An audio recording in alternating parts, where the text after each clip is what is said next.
Olá, Marco. Olá, Zé. Muito obrigado por teres aceitado esta entrevista para ocupar. Estamos muito contentes por te ter cá. Obrigado.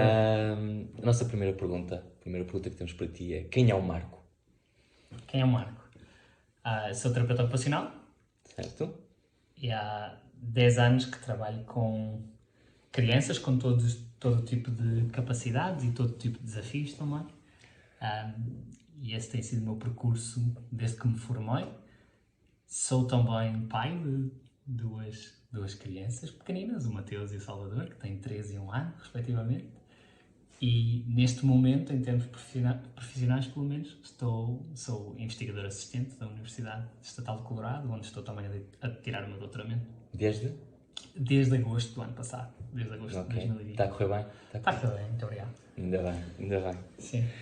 Marco, isto aqui, esta entrevista é para as crianças, para o Dia Mundial da Criança. Vamos falar sobre crianças e gostávamos que tu partilhasses connosco uma memória da tua infância.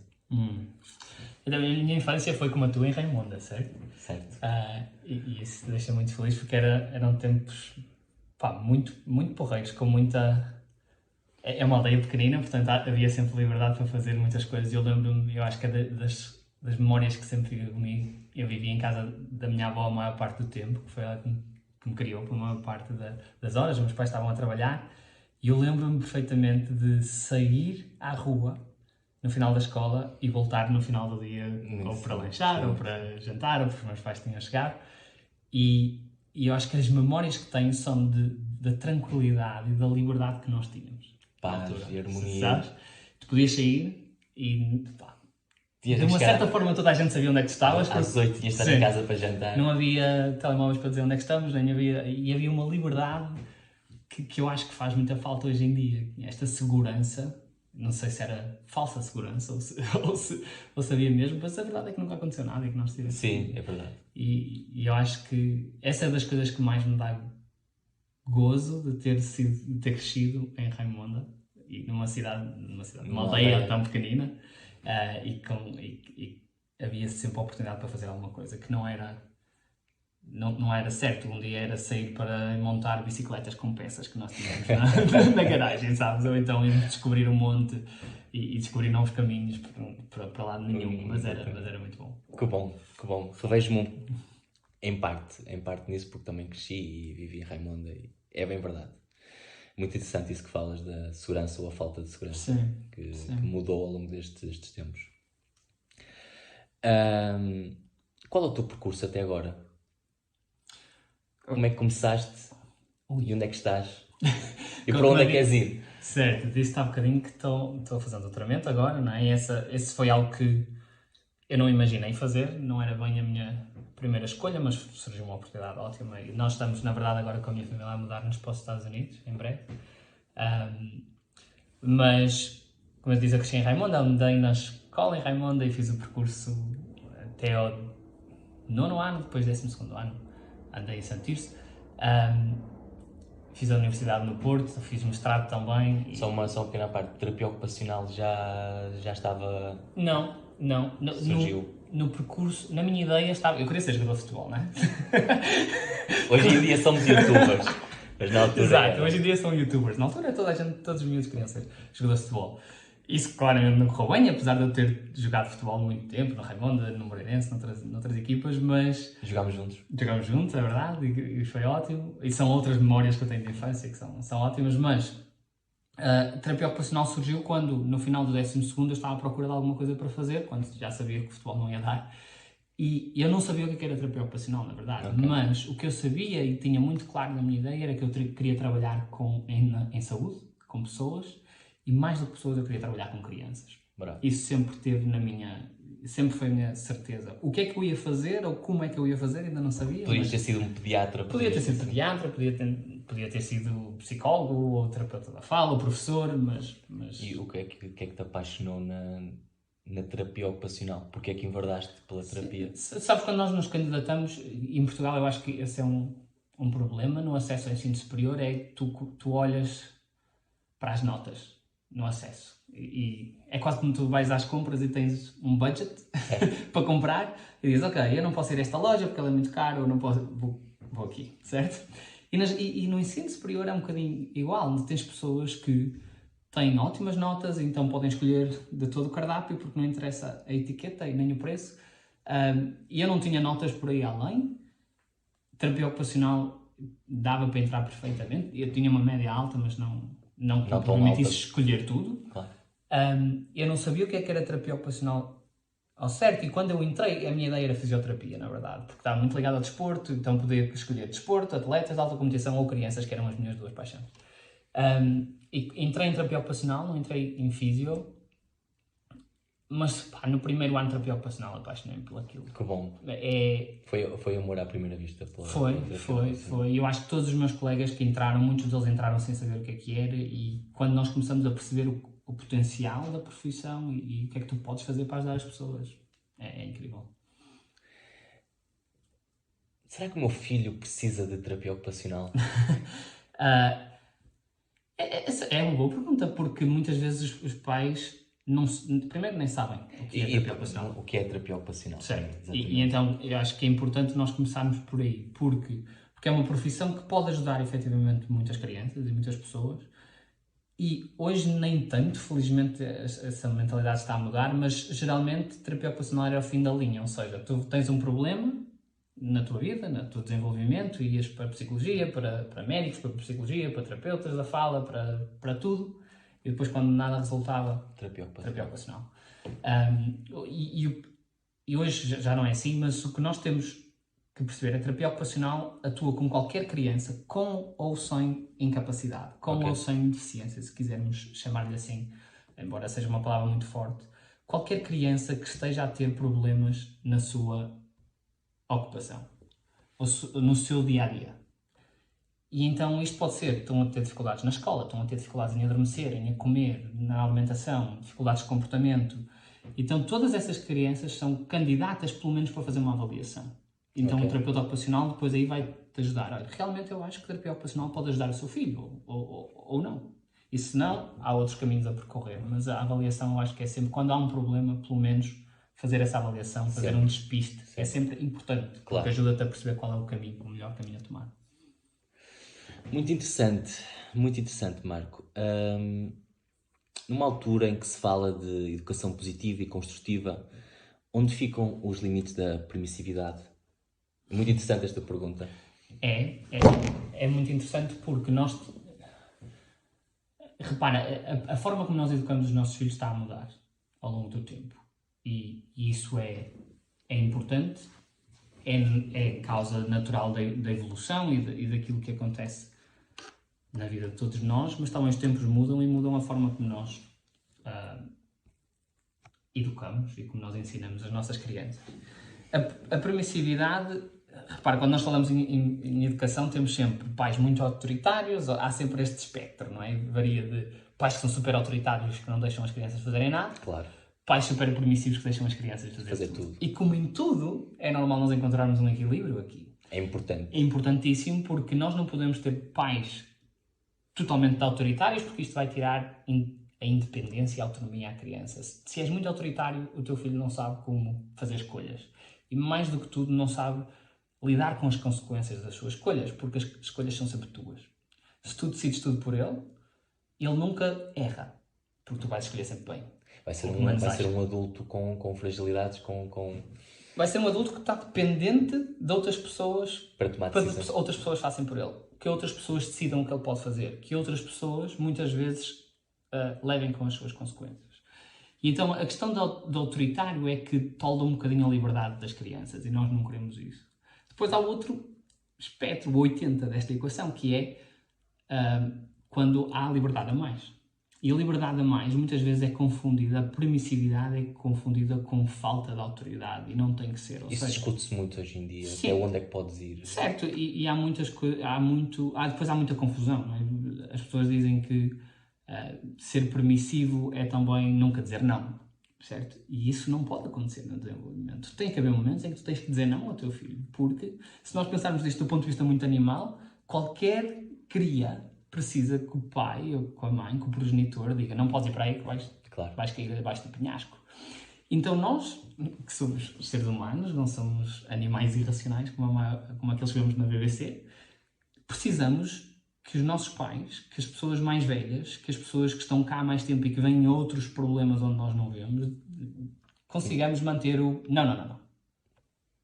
Tu podes escolher até aqui, mas não podes avançar esta linha.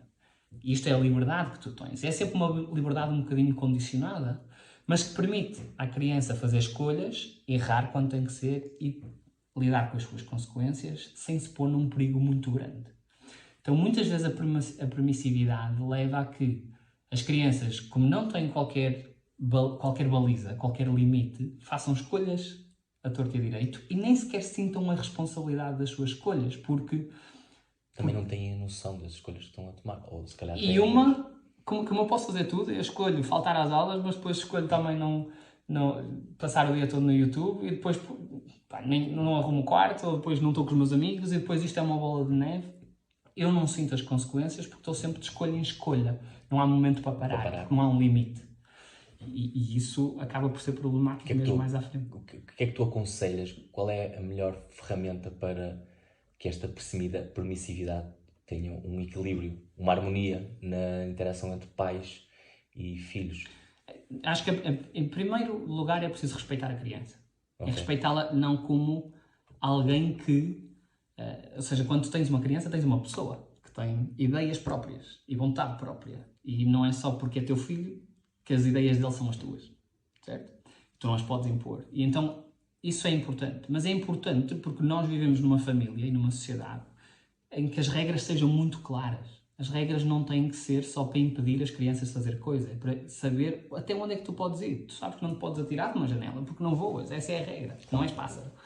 E então, se nós conseguirmos respeitar a criança, mas claramente mostrar-lhes desde o momento 1, isto começa muito cedo no desenvolvimento da criança, quais são as regras, até onde é que tu podes ir, até onde é que não podes ir, isso é importante para as crianças e faz uma grande diferença, porque elas sabem que o pai ou a mãe não me dizem não a tudo, há coisas que elas me dizem sim e que me deixam. Se eu quiser subir o escorrego ao contrário, esta às vezes é uma luta e fala-se muitas vezes, as crianças não podem subir escorregas ao contrário, não é assim que se sobe. Porquê? Não há lá setas a dizer onde é que é. Ninguém disse que escadas é por onde se começa. Há coisas que tu queres subir, filho, sobe. Mas ele pode se magoar. Certo, e essas são as consequências diretas, que é, a mãe avisou-me que eu não devia subir, eu subi, caí. Mas a mãe avisou-me. E aprendi. A mãe avisou-me, mas isto não é um limite, não é uma regra de proibição.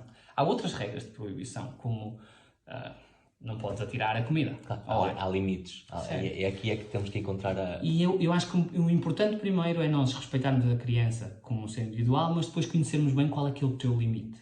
Quais são as coisas que tu podes permitir, por exemplo, subir um escorrega, andar descalço no chão, e quais são as coisas que tu, como família, não permites. E isso tem que ser transmitido e tem que ser claro. Outra parte depois é ser consistente. Nessas decisões, nessas não é porque estamos em casa que tu podes atirar comida, claro, e depois no restaurante já podes atirar.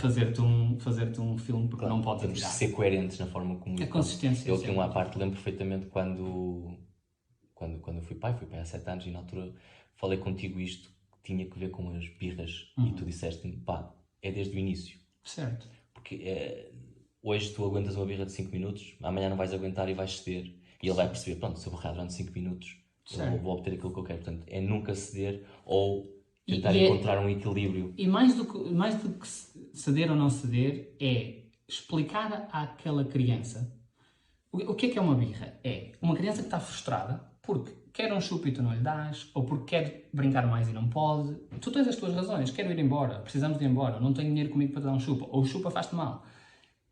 E o importante aqui é perceber que a birra é um meio de comunicação. Ela acontece não porque esta criança é má comportada, não é porque eu lhe dei má educação, é a forma que porque ele está a ser mau, claro. É porque ele quer comunicar algo. E se temos uma criança de 2, 3 anos, ou mais cedo, que é quando as birras começam a ser mais intensas, os recursos que ela tem para comunicar e para dizer, pai, calma, olha, eu estou-te a explicar que aquilo que eu quero é um chupa. Isto não acontece, porque eu estou enfurecido e o que eu vou é partir tudo, certo? Então, se nós começarmos a ter uma visão diferente da birra e não, olha que tu estás-te a portar mal, eu faço isto, eu faço aquilo, eu dou-te e não sei o quê. Se nós virmos uma birra como, ok, o que é que tu me estás a tentar dizer? É um chupa? Ok, vamos fazer um plano. eu hoje não tenho dinheiro para te dar um chupa, ou hoje acho que já comeste doces, não podes ter um chupa. Mas nós não vamos levar hoje, vimos aqui no outro dia, vimos aqui no sábado, ou temos um chupa em casa. Nós vamos conseguir, pode não resultar logo na primeira vez, mas o que nós estamos a dizer a esta criança é: eu percebo o que é que se passa contigo. Eu sei que tu estás zangado. Calçar os sapatos do teu filho. Eu sei que tu estás super zangado, mas neste momento não pode ser. Então não é o cala-te com isso e anda, levanta-te se não leva já uma palmada. É eu sei que estás triste e sei que querias mesmo este chupa, hoje não pode ser, amanhã ou depois do papá. É o famoso diálogo, ou a falta dele. Certo, exatamente. Certo. Mas isto também ajuda a criança a perceber que não é o adulto que toma todas as decisões e elas não acontecem, porque às vezes as decisões que os adultos tomam, as crianças não as percebem. Claro. Elas caem do céu. Temos que ir embora agora, vamos! E de repente há uma birra. Se nós compreendermos que aquela criança precisa de haver antecipação, e tu já planeaste que vais embora às 10h10, mas ela ainda não sabe que vai, se tu antecipares isso, as birras diminuem muito mais porque tu estás a comunicar, claro, efetivamente. Marco, próxima pergunta. Como é que vês a educação em Portugal? Pano para mangas aqui. A educação parental ou a educação escola? Pois, muito engraçado isso. Pode ser as duas? Pode. Eu acho que já falamos um bocadinho de educação da parental. Sim, a educação essencialmente aqui, claro que quero que passes uma mensagem para os pais, de forma de explicar as melhores formas para educar os filhos, mas nas escolas, o quão isso influencia? Como é que vês a educação nas escolas? Essa pergunta é uma pergunta que é sempre difícil de responder, porque a educação varia muito de escola para escola, varia muito do envolvimento da família. Eu acho que o importante é, quando nós pensamos... Há um padrão. Há um padrão. Há um padrão, se nós pensarmos naquilo que é o sistema educativo, o padrão é aquilo que nós fazemos hoje nas salas de aula já não se devia fazer há 100 anos atrás. Esse é o padrão, certo? Então isso já está mal há muitos anos. Sim, assim que achas? Sim. Mas não sou só eu a dizer, basta tu olhar para aquilo que são os relatórios todos os anos, os relatórios de... Sim, estás mais dentro do assunto do que eu. Porque o que acontece é, nós temos uma forma, e principalmente nestes últimos anos com o boom de tecnologia, as coisas mudaram radicalmente. Porque nós continuamos a aprender da mesma forma que os nossos pais e os pais dos nossos pais aprenderam, que é, há um professor na sala, que é a entidade responsável por trazer conhecimento e depois debita a matéria. Uns são mais dinâmicos do que outros, uns põem mais trabalhos de grupo do que outros, mas o professor é responsável pela aprendizagem. Certo. E tem havido imensas reformas ou tentativas de reestruturar isto. O elemento central da educação não pode ser o professor, porque o professor já aprendeu. O elemento central da educação e da aprendizagem tem que ser a criança. Porquê é que dizes que é o professor? Porque é o professor que decide o que é que vai dar e é o professor que decide como é que eles vão aprender. Ele diz que letra é que nós vamos trabalhar hoje, como é que nós vamos trabalhar hoje. Vamos trabalhar com cópias de quadro, ou cópias de livros, ou ditados, ou quantas vezes é que vocês vão fazer para casa. Continua a ser assim. Há anos que é assim. E foi assim porque a educação surge numa época de industrialização, em que eu preciso de ensinar pessoas a fazer as coisas desta forma. Porque é isso que vamos trazer para as fábricas, para produzir, para a indústria, na Revolução Industrial, que é fazer aquela coisa assim. Nós vivemos num mundo completamente diferente hoje. Precisas de uma pessoa que saia cá para fora e diga: eu tenho esta e esta opção, qual é que é a melhor? Onde é que eu vou buscar mais informação? E como é que eu vou aprender aquilo que eu preciso aprender para aplicar aqui? Porque o mundo muda todos os dias. Então, desde que há internet, e agora nós temos a internet no nosso bolso, os nossos telemóveis, computadores, os miúdos estão interessados em aprender de outra forma, não se motivam para alguém que venha lá ser o expert, motivam-se por: eu tenho um problema, como é que eu o resolvo? E então é muito mais fácil cativar uma criança quando eu digo: ok, malta, amanhã vou trazer a minha bicicleta, tenho um problema na corrente e nós vamos estar a tentar perceber como é que nós vamos montar a corrente outra vez, ou como é que montamos esta bicicleta. E aqui tu trabalhas matemática, trabalhas física, trabalhas mecânica, trabalhas planeamento, organização, trabalhas tudo aquilo que é currículo, sem dizer: ok, nós, quando queremos fazer um círculo, o pi, não sei das quantas, que tu já nem te lembras como é que é, porque nunca mais usaste. Mas tu lembras-te, a aprendizagem acontece quando é significativa. Quando tu precisas de aprender para algo, para resolver um problema. Na tua infância, que pegavas numa bicicleta e desmontavas e montavas. É isso que e aí precisam de mais. Porque, efetivamente, quando te dizem assim, a matemática está em tudo na vida, tu pensas, não está nada, está aí no quadro e no meu caderno, porque eu não a uso na minha vida. Porque ninguém traz a vida para dentro da sala de aula. E isso é muito importante acontecer. Um exemplo crasso que eu acho que muitas pessoas experienciam é quando tu tens, por exemplo, inglês ou francês no teu currículo.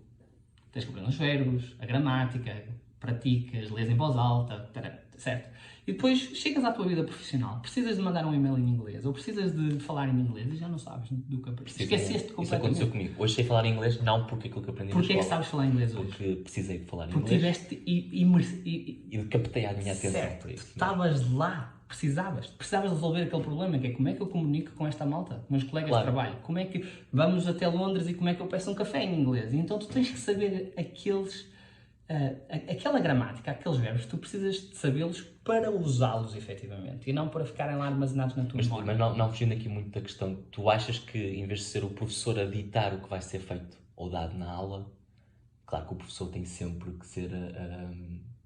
O professor tem que ser um facilitador da aprendizagem. Ok, mas seria eu a chegar à escola como criança e dizer, eu hoje gostava de aprender isto. Sim, e há sítios onde isso acontece. E de que forma... é?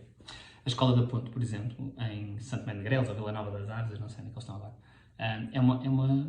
é uma escola que funciona assim, o movimento da escola moderna. Já ouvi falar qualquer coisa. Então o que acontece é, há um currículo e há um plano curricular, porque é o Ministério que dá esse plano curricular. A forma como tu trabalhas é diferente, e por isso é que falar de educação é difícil. Complicado, sim. Porque o que é que acontece lá? Tu tens o teu plano, coisas que tu tens que aprender este semestre ou este mês, dependendo da idade, e tu dizes, ok, eu estou muito interessado em planetas, então hoje eu vou estudar isto. E quando tu queres estudar planetas, tu tens que perceber como é que os planetas se mantêm lá em cima. Estás a estudar ciências naturais, ou estudo do meio, aquelas coisas todas, sabes os nomes dos planetas, podes provavelmente fazer um trabalho, vais ter que fazer uma composição, por isso estás a trazer o português também. Se tiveres que contar os planetas ou o número de órbitas à volta do Sol, vais ter que usar matemática também. E a ideia é, não partes daquilo que tens que ensinar para a criança, partes daquilo que a criança quer aprender para aquilo que tu tens que ensinar. Okay. Então a criança está muito mais motivada. Tem vontade. É um elemento ativo na sua aprendizagem e é assim que nós na intervenção em reabilitação com as nossas crianças ou com os nossos pacientes, em qualquer processo, se tu estás envolvido no processo, tu aprendes mais rápido e aprendes melhor, e essa aprendizagem... Sem dúvida alguma. E não tens tanto abandono escolar, não tens tantas crianças que detestam a escola, não tens tantos problemas de comportamento, porque a criança sente que ela é que faz a diferença ali. Ela comanda aquilo que está a aprender de certa forma. Isso é muito interessante e isso... É difícil, contudo. Não é fácil mudar séculos de instrução. Ao longo do percurso escolar, qual a fase, creche, pré-escolar, ensino básico, etc., que requer maior atenção e foco por parte dos pais e educadores? Aqui falamos de parentalidade e a educação nas escolas. Eu acho que elas todas querem... Sim, claro. E claro que... A escola que será aquela altura da vida de uma criança, por exemplo, tens 2 filhos, tens um com 13 e um com 1 ano e meio. Eu acho que os primeiros anos de vida, os primeiros 6, 7 anos de vida, e estamos a falar principalmente da pré-escola, acho que tem uma importância incrível. E o que é que devemos passar aos nossos filhos e às crianças que nos rodeiam entre essa altura? Será que é tão importante ensinar-lhes a ler e a escrever? Não, esse é o ponto. É que nós sabemos que esta é a fase onde o cérebro se desenvolve mais rapidamente, onde as experiências têm mais... há milhares de anos. Sim. E o que acontece é, o grande foco nestas idades, nesta idade de pré-escola, vamos falar assim, dos 3 e os 5 anos, 5, 6 anos, o que nós devíamos estar mesmo preocupados era em dar experiências às crianças. Experiências, qualquer coisa, como atividades extracurriculares, experiências como brincar na relva, rebolar, ir à areia, ir à terra, sentir o teu corpo, o que é que tu consegues fazer com ele? Escalar as montanhas, subir e descer as corregas ao contrário, andar de baloiço e cair e magoar-te. Estas experiências são a base, o fundamento daquilo que são capacidades cognitivas mais superiores. Então, quando nós não temos uma boa organização do corpo, quando tu não sabes o que é que podes fazer com ele, o professor Carlos Neto fala muito em iliteracia motora, que é crianças que hoje em dia não sabem o que fazer com o corpo delas, certo? Parecem que não sabem como andar de bicicleta, não sabem como amarrar cordões, não sabem como trepar, não sabem correr, são todas descoordenadas, porque têm falta de experiências nestas idades precoces. Porque em certos aspectos o ensino está cada vez... Está escolarizado cada vez mais cedo. Temos crianças com 3, 4 anos a fazer fichas de trabalho nas salas do pré-escolar. Na minha opinião, devia ser crime. E como há necessidade de fazer isto, há menos necessidade de ir lá para fora brincar. Na verdade, se tu fores lá para fora brincar muitas vezes, tens provavelmente os pais a irem à escola e dizer: então, vocês não ensinam nada, aqui o meu filho tem 4 anos, está sempre lá fora a brincar, que escola é esta?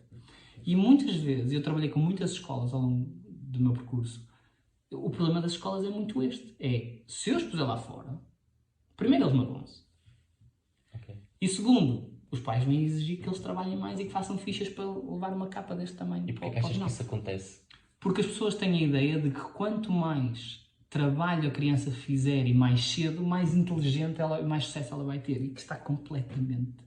É das coisas mais longe da verdade. Okay. Porque aquilo que tu precisas, e hoje fala-se muito em soft skills no mercado de trabalho, que é aquilo que tu precisas para ter sucesso no teu mercado de trabalho, não tem tanto ou não tem só tanto a ver com questão cognitiva, tem muito a ver com aquilo que tu fazes, como é que te relacionas com os outros, como é que tu resolves problemas. E por isso é que há bocadinho estávamos a falar na aprendizagem centrada em problemas. Há um problema, quais são os recursos que eu tenho e como é que eu posso usá-los para resolver isto?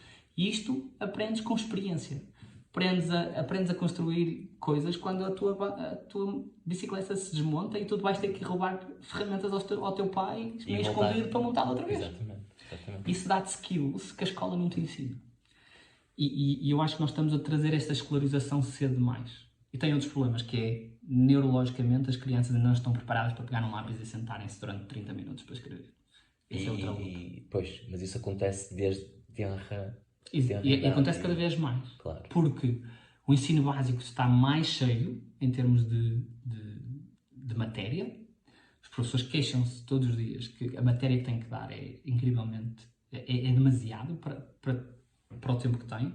E então começa a acontecer é que as escolas começam a preparar os miúdos para isso. Então começam a aprender as letras, começam a aprender os números, começam a passar, em alguns casos, horas à mesa, diariamente, a escrever.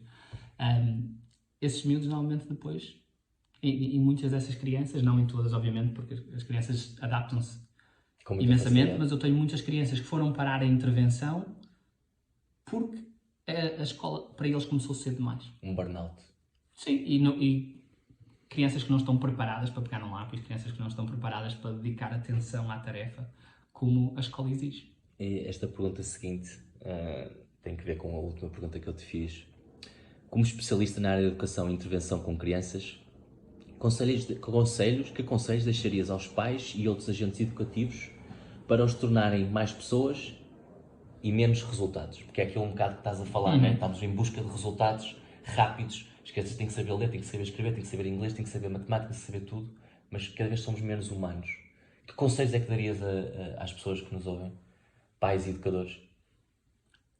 Há bocadinho tocava, eu acho, nesse assunto, que é primeiro ouvir a criança e respeitar, claro. Respeitar a criança e respeitar as suas vontades. Mas depois, sem nos esquecermos que aquilo que nós fazemos logo em tenra idade é aquilo que esta criança vai aprender a usar como estratégia para a vida dela. Se eu estou... não tem muito a ver com a questão dos resultados e de pessoa, porque eu acho que isso tem muito a ver com aquilo que eu exijo da minha criança, certo? Pegando nesse ponto, que eu acho que é importante, nós estamos habituados a premiar a criança se ela tiver um ótimo resultado. Eu acho que faria toda a diferença se nós começarmos a premiar as crianças pelo esforço que elas dedicam às coisas que fazem. Então, se uma criança se esforça imenso e tem, vamos falar em notas, não é? Tem um excelente, perfeito, o esforço dela foi incrível e ela merece ser recompensada, não pela nota, mas pelo esforço que ela dedicou. Se calhar temos crianças com menos capacidades ou com outras dificuldades, outros fatores, que se esforçam ainda mais e que só conseguem um suficiente. Este só conseguem um suficiente para ela, que se esforçou ainda mais do que aquela criança que teve um excelente, pode ser muito frustrante. Principalmente se tu nunca recompensas uma criança que se esforça a 1000 e só consegue um suficiente. Se tu nunca recompensas esta criança, ela vai aprender que por muito que faça, por muito que se esforce, por muito que queira agradar o pai e a mãe, nunca vai ser suficiente. E isto é muito complicado quando tu estás a crescer, porque o que tu começas a aprender é que a vida, o mundo, não dá valor. Eu me esforço, nunca me dá valor. Nunca me dá valor. E isto é muito importante, porque nós temos cada vez mais casos de pessoas com depressão. Cada vez mais casos de pessoas que acham que não valem o suficiente. Frustração. Muito frustradas. Mas isto começa logo na forma como nós, pais, valorizamos aquilo que as nossas crianças fazem. Se eu trago um desenho e é um desenho que é só rabiscos, o teu papel como pai é olhar para aquele desenho e dizer: uau, eu adoro que tu hoje já tenhas feito muito mais rabiscos do que ontem. Eu adoro a forma como tu estás sentado. Eu adoro o facto de tu teres guardado um bocadinho do teu tempo para fazer um desenho para mim. Reforço positivo. Mas não um reforço do sucesso da criança. Um reforço do esforço da criança. E valorizar coisas como: fico mesmo feliz por tu estares a pintar e por tu estares a fazer um desenho para a mamã ou para o papá. Certo? Não é? Fico mesmo feliz que este desenho seja o melhor da turma. Isso acaba por valer muito. O que é que vai ser de uma criança que tem um reforço positivo pelo esforço que fez na idade adulta e uma criança que teve só reforço positivo quando teve sucesso na escola? Qual é a grande diferença? Certo. Que adultos é que eles vão ser?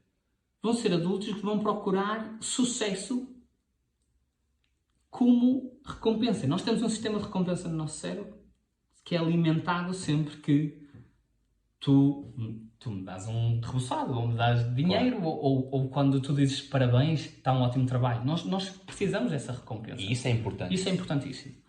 A questão é, o que tu estás a querer criar é uma exigência enorme para estes futuros adultos, porque eles vão ter que andar sempre com padrões altíssimos de exigência para eles próprios. Porque nunca vais chegar. Claro. Não basta o esforço, eu tenho de ser o melhor.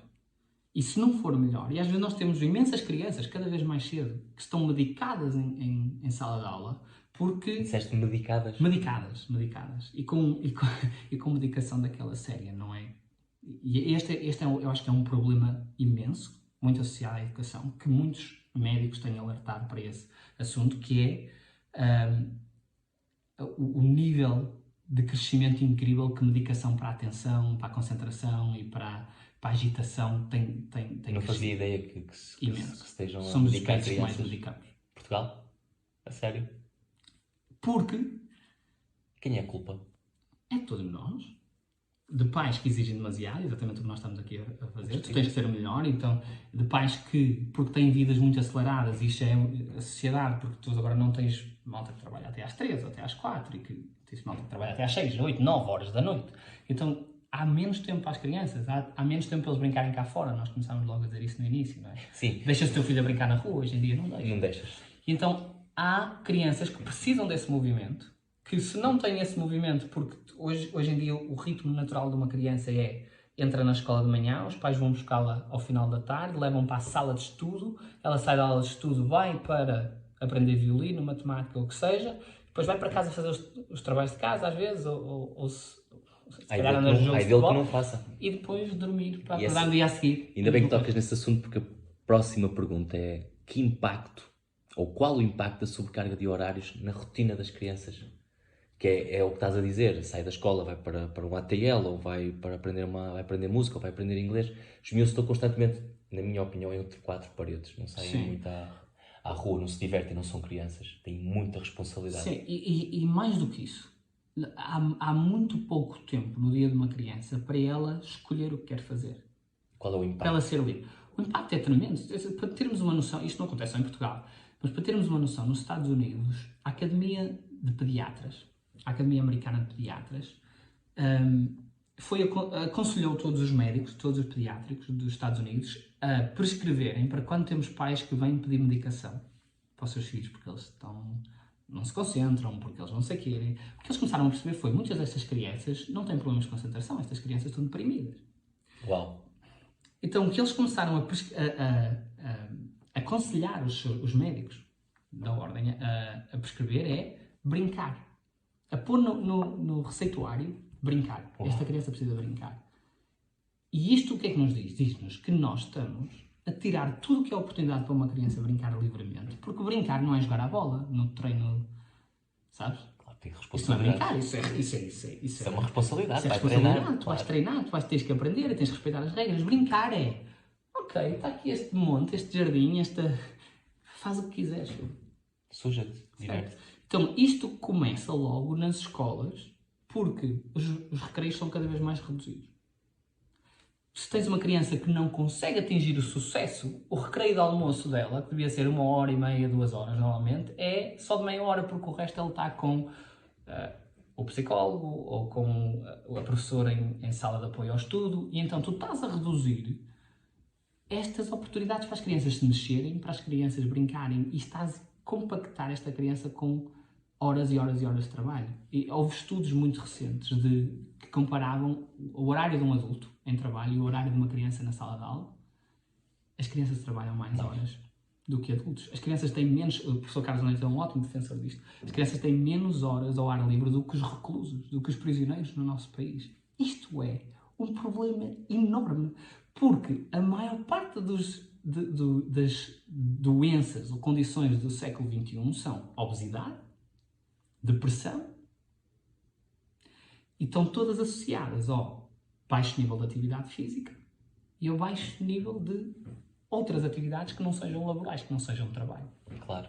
E começa aqui, porque nós estamos a ensinar às nossas crianças qual é o padrão de vida, qual é o equilíbrio ocupacional que tu tens. Se o equilíbrio é trabalhar horas a fio, e se é normal tu entras às 8 da manhã e saís às 9 da noite, esse vai ser normal no futuro. E é gravíssimo isso, é gravíssimo. Claro, porque uma sociedade não sobrevive assim. Olha, nos últimos anos é visível o aumento de recurso à tecnologia, já falaste disto aqui. Os pais hoje em dia calam uma birra com um tablet, um telemóvel. Às refeições querem ter um bocado de sossego para falar com os amigos, colocam o leitor à frente para o miúdo ver um filme. Quão prejudicial é isto para as crianças e adolescentes? Essa é uma pergunta que eu acho que aparece sempre. É que hoje em sou dia, convidado a falar sobre hoje em dia a chupeta é o tablet, ou o iPhone. Né? Eu vejo isso diariamente e assusta-me um bocado.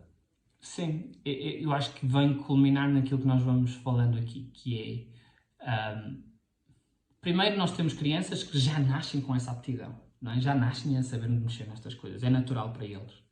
É algo que lhes desperta muito mais interesse do que ir lá para fora brincar e recriar-se. Mas também porque para nós, pais e adultos, é muito mais fácil. É muito mais fácil convencer uma criança que não quer comer a comer se eu lhe puser o telemóvel à frente. É muito mais fácil entreter uma criança durante o fim de semana se eu lhe ligar a televisão e lhe der o telemóvel do que for lá para fora construir barracas e subir às árvores. Então, junta-se o útil ao agradável. Crianças que são super atraídas por estas tecnologias e adultos que é um descanso. Claro, certo? podem finalmente. O problema, são tantos problemas associados a isto que é difícil escolher um, mas para tu teres noção, os estudos mais recentes dizem que as gerações de hoje têm uma atenção muito mais reduzida do que gerações anteriores. Porquê? Tu queres resolver um problema que tens que enviar, tens que escrever para cancelar uma assinatura, por exemplo, certo? Escreves uma carta, metes a carta no correio, a carta vai, tu tens que esperar 7 dias que ela chegue lá, mais 7 dias para ser respondido. E este é o tempo normal da tua vida, é normal. Hoje em dia, se tu mandas um e-mail, se amanhã de manhã não está respondido, estás a mandar outro. Ou a ligar para a pessoa. Certo? Por exemplo, abres uma página, encontras uma coisa, estás a ler, é muito interessante, abres a página, demora 10 segundos a abrir, já não lês. Então, se eu não espero, se eu não tenho esta capacidade de ter paciência e de esperar, as coisas importantes demoram tempo. Demora tempo até tu te formares, demora tempo até tu ganhares dinheiro, fazer uma vida, demora tempo até tu conquistares aquela cara metade e estabelecer uma relação. As relações demoram tempo, têm problemas. Manter um local de trabalho demora tempo e tem problemas. Se tu estás habituado a resolver coisas em 10 segundos, abrir e fechar, mandar um e-mail, não abre... E isto é tudo a tecnologia, não é? Se demora mais a abrir uma página, tu zangas-te. Se eu encontro problemas na minha vida, eu zango-me e já não abro esta página, já não aceito este local de trabalho, ou demito-me, porque... Então, estamos a ficar mais sociais, com menos É paciência. muito mais difícil lidar com as coisas que te aparecem na vida, porque elas demoram tempo e exigem capacidades para resolvê-la, exigem outras questões que num telemóvel isso não acontece. Porquê? O telemóvel é feito para te facilitar a vida, não para te criar problemas. Claro. Se tu andas a fazer scroll e aquilo não demora anda bem, trocas telemóvel. O telemóvel é feito para te facilitar a vida. E depois é feito numa relação de causa e efeito e numa relação individual, que és tu para este mundinho que está aqui dentro. E depois há a questão do controlo, que é aquilo que há na internet e nas redes sociais, YouTube, TikToks, essas coisas todas. Tens 10% que realmente é importante para o teu desenvolvimento e 90% de coisas que tu preferias que elas nem sequer existissem na vida, certo? E depois é alimentado como se tu carregas aqui, é só isto que tu vês e tolda-te muito essa visão. Portanto, a todos os níveis eu acho que é super problemático. É claro que eu acho que todos nós temos consciência disso. A pergunta é feita a ti porque tu estás na área e para te dar uma opinião mais profissional, é importante as pessoas perceberem que nos últimos anos criou-se um diagnóstico novo que é esta dependência de redes sociais e de tecnologia. Ok. Isto é um diagnóstico tal como dependência e abuso de drogas, dependência e abuso do álcool. Um diagnóstico como depressão vem no mesmo livro que vem as depressões, que vem autismo, que vem hiperatividade, certo? Então é uma doença em certa altura, ou pode evoluir para isso. E é muito importante que, como em tudo na vida, seja moderado. Não são o diabo, mas nós não podemos permitir que as crianças passem o dia todo nisso. Se pudesse eu te perguntar, vou-te perguntar, que livro aconselharias aos pais e educadores para ler? Que livro é que tu aconselharias? Há vários que são ótimos. Acho que há um que é muito simples de ler, é uma leitura muito leve, que se chama Pais à Dinamarquesa. Ok. Que é um livro muito interessante, muito leve e toca nestas coisas. Já ouvi esse livro, já ouvi falar desse livro, Pais à Dinamarquesa. E há um outro livro que é que é mais para crianças entre os 2 e os 8 anos, e que é um livro que se chama Anos Incríveis, que na verdade é um programa para pais com crianças com algumas questões comportamentais. Quem o promove em Portugal é a Associação Pais Como Nós, que fazem um trabalho incrível, e esse acho que é um livro ótimo, principalmente para quem tem crianças mais desafiantes. Ok, vamos deixar isso no link para as pessoas pesquisarem. Obrigado pela partilha. Muito obrigado. Marco, é Dia Mundial das Crianças. Qual é o principal desafio que nós enfrentamos? Já falámos de muita coisa aqui. Já. Isso são muitos desafios. Tinha aqui outra pergunta, mas já falámos dela, que era: achas que existe falta de atividade ao ar livre e contato com a natureza nas escolas? Claro que sim. Nas escolas principalmente, porque eu lembro-me, eu conto muitas vezes essa história. Uma vez fui a uma escola por causa de uma criança que eu tinha, fazia intervenção com a criança tinha autismo, e eu fui à escola porque fazia parte do processo de avaliação, e essa escola tinha 2 tabelas de cimento a toda a volta, né?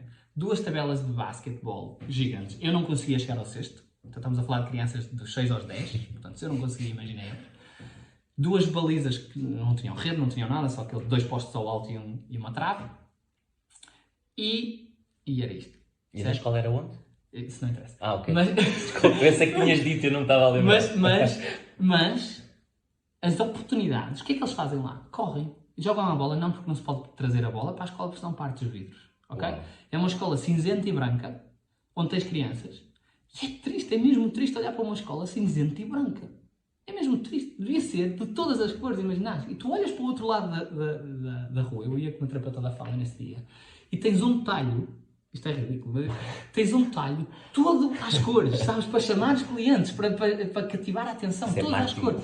Certo? Mas tu olhas e pá, qual é que parece a escola? O talho parecia muito mais um sítio de crianças do que aquele monumento cinzento, sem nada cá fora, sem verdes, sem nada. Eu recentemente, quando nós estávamos a preparar esta entrevista, na reunião com os meus colegas na Ocupar, eu falei nisto, e é muito bom teres tocado nesse assunto, que foi: malta, imaginem vejam como é que as escolas são. São um bloco de cimento com gradeamento à volta. A criança entra. Pá, eu não quero, se calhar posso estar a ser Está demais aquilo que eu vou dizer, mas é aquilo que eu sinto. É quase como entrar numa prisão. Tu entras ali quase que num... Repara, nós estamos num país que chove imenso e temos muitas escolas que têm espaço cá fora, mas se está a chover não podes vir cá para fora. E muitas crianças passam o dia inteiro dentro da sala e ficam lá. Certo. Marco, Dia Mundial da Criança.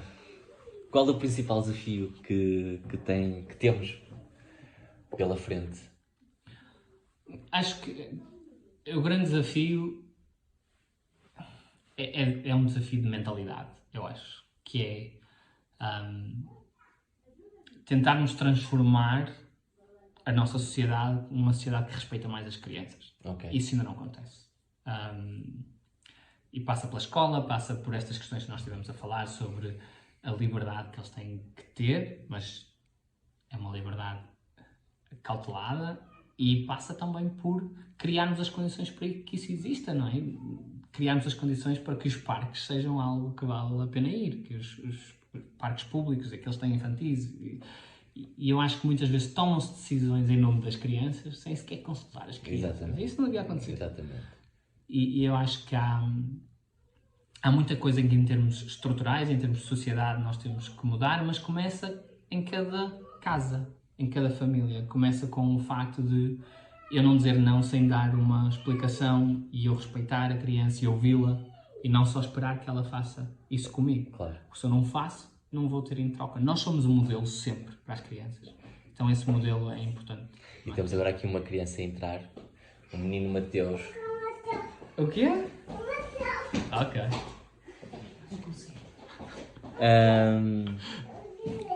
É Dia Mundial da Criança. Tchau, Mateus. Então adeus. Tchau. Diverte-te.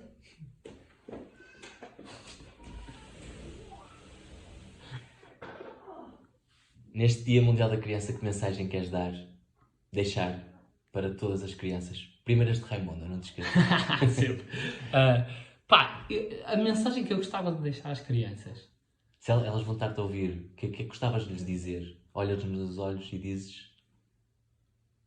Eu vou tentar não dizer nada daquelas coisas que se diz sempre, sabe? Sigam os seus sonhos, essas coisas todas. O que eu acho importante mesmo para as crianças é, primeiro, não terem medo de contrariar os adultos.